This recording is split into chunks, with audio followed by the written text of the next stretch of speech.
Assalamualaikum warahmatullahi wabarakatuh. Perkenalkan, nama saya Nita Indah Lestari, Program Pendidikan Sejarah dan Sosiologi Angkatan 2019A, Institut Keguruan dan Ilmu Pendidikan IKIP Budi Utomo Malang. Di sini saya akan mempresentasikan tugas yang diberikan oleh dosen pengampu mata kuliah Sejarah Nasional Indonesia II yang diampu oleh dosen Ibu Dr. Andes Amana Agustin, MPD, dengan mengangkat tema Perang Puputan Badung yang dipimpin oleh I Gusti Ngurah Made Agung. Pemicu Perang Puputan Badung bermula dari kandasnya kapal berbendera Belanda milik Kwi Tek Jiang di pantai Sanur pada malam hari 27 Mei ke dini hari 28 Mei 1904. Atas kandasnya kapal Belanda menuduh penduduk desa sekitar pantai itu menjarah muatan kapal dengan alasan penjarahan kapal Belanda menuntut Raja Badung untuk membayar 3.000 ringgit.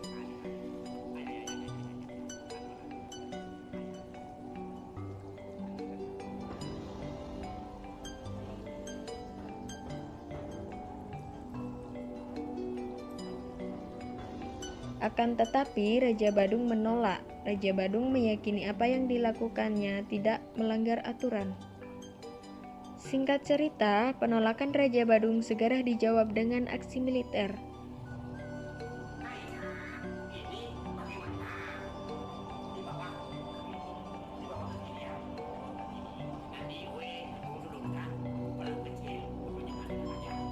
Tujuan Belanda sebenarnya adalah mewujudkan kekuasaan tertinggi atas semua daerah yang menolak tunduk.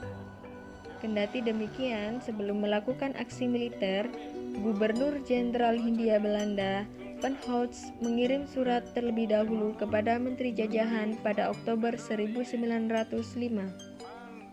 Isi surat tersebut tak lain untuk meyakinkan sang menteri bahwa Raja Badung perlu menyadari pemerintahan Hindia Belanda adalah penguasaan sesungguhnya yang harus dipatuhi. Pasukan Belanda yang telah tiba di Bali pada 20 September 1906 segera melakukan aksi militernya. Kemudian Raja memutuskan untuk segera melawan, sebab untuk terus bertahan sudah tidak mungkin lagi untuk dilakukan. Artinya, Puputan menjadi salah satu pilihannya. Pada 20 September 1906 pagi di halaman depan Puri Denpasar nampak pemandangan yang sangat mengesankan.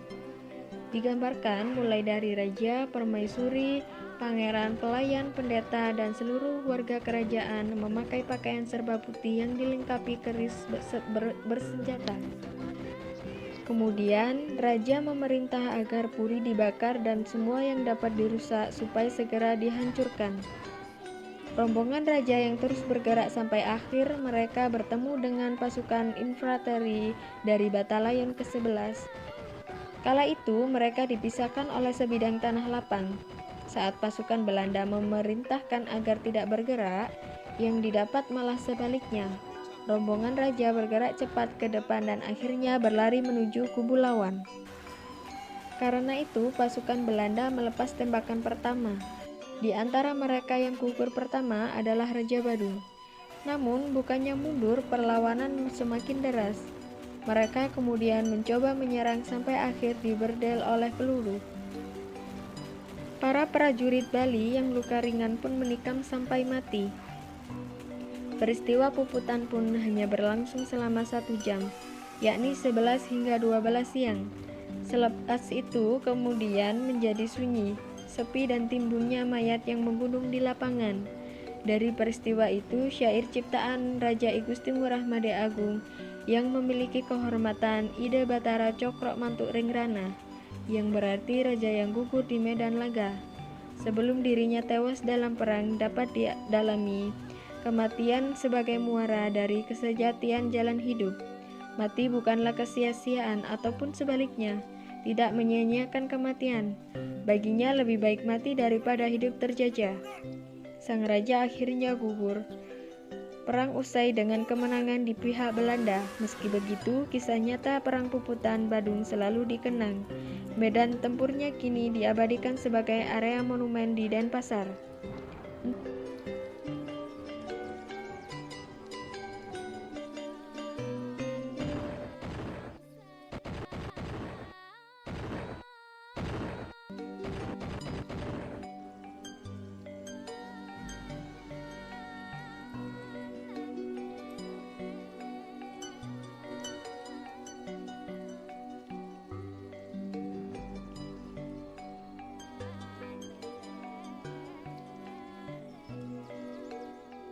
Sebagai penerus bangsa yang baik, hendaklah kita menghargai dan menghormati jasa para pahlawan dengan menjaga dan mencintai tanah air Indonesia.